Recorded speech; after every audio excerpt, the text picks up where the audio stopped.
Next morning I called a council. Stay here, my brave fellows, and I will all the rest of you while I go with my ship and exploit these people myself. I want to see if they are uncivilized savages or a hospitable and human race. I went on board, biting my men to do so. Also unloosed the hostages, so they took their places and smoked the great sea with their oars. When we got to the land, which was not far, there on the face of the cliff near the sea, we saw a great cave overhung with laurels. It was a station for a great many sheep and goats. Outside there was a large yard with high wall round it made of stones built into the ground, of trees of pine and oak. This was the abode of a huge monster who was then away from the home shepherding his flocks. He would have nothing to do with other people that led the life of an outlaw. He was a horrid creature, not like a human being at all, but resembling rather some crag that stands out boldly against the sky on the top of a high mountain. I told my men to draw the ship ashore and stay there where they were, all but the 12 of us among them who were to go along with myself. I also took goatskin of sweet black wine, which had been given me by Mauron, son of Heliothenus, who was priest of Apollo, the patron god of Ismarus, and lived within the wooden precincts of the temple. When we were sacking the city, we represented him and spared his life, and also his wife and child. So he made me some presents of great value, 7 talents of fine gold and a ball of silver, with 12 jars of sweet wine unblended in the most exquisite flavor. Not a man or maid in the house knew about it, but only himself, his wife, and one housekeeper. When he drank it, he mixed 20 parts of water to 1 of wine, and yet the fragrance from the mixing bowl was so exquisite that it was impossible to refrain from drinking. I filled a large skin with the wine, and took a water full of provisions with me, for my mind misgave me that I might have to deal with some savage who would be of great strength, and would respect neither right nor law. We soon reached his cave, but he was out shepherding, so we went inside and stocked the stock. We could see his cheese racks were loaded with cheeses, and we had more lambs than kids than pens could hold. They were kept in separate flocks. First there were the hoggets, then the oldest of the youngest lambs, lastly the very young ones, all kept apart from one another. As for his dairy, all the vessels rolled in milk, or pails in such that he milked, and were swimming with whey. When they saw half of them to the ship, they would then return, drive down the lambs and kids, put them on board, and sail away with them. It would have been indeed better if we had done so, but I would not listen to them, for I wanted to see the owner myself, in the hope that he might give me a present. When, however, we saw him, my poor men found him ill to deal with. We lit a fire, offered some of the cheeses, and sacrificed 8 others of them, and then sat waiting till the Cyclops should come in with his sheep. When he came, he brought in with him a huge load of dry firewood to light the fire for his supper. A missy flung with such a noise on the floor of his cave that we hid ourselves for fear at the far end of the cavern. Meanwhile, he drove all the ewes inside as well as the she-goats that he was going to milk, leaving the males, both rams and he-goats, outside in the yards. Then he rolled a huge stone to the mouth of the cave, so huge that 22 strong 4-wheeled wagons would not be enough to drive from its place against the doorway. When he had done so, he sat down and milked his ewes and goats, all in due course, and then let each of them have her own young. He curled half the milk and set it aside in wicker strainers, but the other half he poured into bowls that he might have drink for his supper. When he had got through all with his work, he lit the fire, and then caught sight of us, whereon he said, Strangers, who are you? Where do you sail from? Are you traders, or do you sail the seas as rowers? With your hands against every man, and every man's hand against you. We were frightened out of the senses of his loud voice and monstrous form, but I managed to say, We are Achaeans, on our way home from Troy, but by the will of Zeus, in stress of the weather, we have been driven far out of our course. We are the people of Agamemnon, son of Atreus, who has won infinite renown throughout the whole world by sacking so great a city and killing so many people. We therefore humbly pray you to show us some hospitality, and otherwise make us presents as visitors may reasonably expect. May your excellency fear the wrath of heaven, for we are your suppliants, and Zeus takes all respectable travelers under his protection, for he is the avenger of all suppliants and foreigners in distress.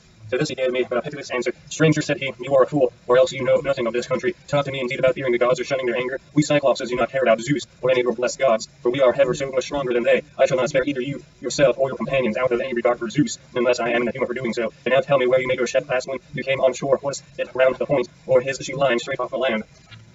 He said this to draw me out, but I was too cunning to be caught in that way, so I answered with a lie. Poseidon, said I, sent my ship onto the rocks at the far end of your country and wrecked it. We were driven onto them from the open sea, but I and those who are with me escaped the jaws of death. The cruel wretch vouchsafed me not one word of answer, but with a sudden clutch he gripped up 2 of my men at once and dashed them down upon the ground as they had been puppies. Their brains were shed upon the ground, and the earth was wet with their blood. Then he tore them limb from limb and supped upon them. He gobbled them up like a lion in the wilderness, flesh of bones, marrow, and entrails, without leaving anything uneaten. As for us, we wept and lifted up our hands to heaven on seeing such a horrid sight, for we did not know what else to do. But when the Cyclops had filled his huge paunch and had washed down his meal of human flesh of a drink of meat and milk, he stretched himself at full length upon the ground among his sheep and went to sleep. I was at first inclined to seize my sword, draw it, and drive it into his vitals, but I reflected that if I did, we should all certainly be lost, for we should never be able to shift the stone which the monster had put in front of the door. So we stayed sobbing and sighing where we were till morning came. When the child of morning, rosy-fingered dawn, appeared, he again lit his fire, milked his goats and ewes all quietly and rightly, and then let each have his own young one. As soon as he had got through with all his work, he clutched up 2 more of my men and began eating them for the morning's meal. Presently, with the utmost ease, he rolled the stone away from the door and drove out his sheep, but he at once put it back again, as easily as though he were merely clapping the lid onto a quiver full of arrows. As soon as he had done so, he shouted and cried, Shoo, shoo, after his sheep, to drive them onto the mountain. So I was left to scheme away some way of taking my revenge and covering myself with glory. In the end, I deemed it would be the best plan to do as follows. The Cyclops had a great claw which he was lying near one of the sheep pens. It was a green olive wood and had cut it intending to use it as a staff soon as should be dry. It was so huge that we could only compare it to the mass of the 20-oared merchant vessel of a large burden, and able to venture out into open sea. I went up into the club. I cut off about 6 feet of it, and I then gave this piece to the men and told them to find it evenly off at one end, and they proceeded to do so. And lastly, I brought it upon myself to arm the end from the fire to make it harder. When I had done this, I had underdone, which was lying about all the cave, and told the men to cast lots of them should venture along with myself to lift it and boys into the monster's eye while he was asleep. The lot fell upon the very 4 whom I should have chosen, and myself made 5. And the evening the wretched came back from the shepherding and drove his flocks into the cave, this time driving them all inside and not leaving any in the yard. I suppose some fancy must have taken him, or a god must have promoted him to do as so.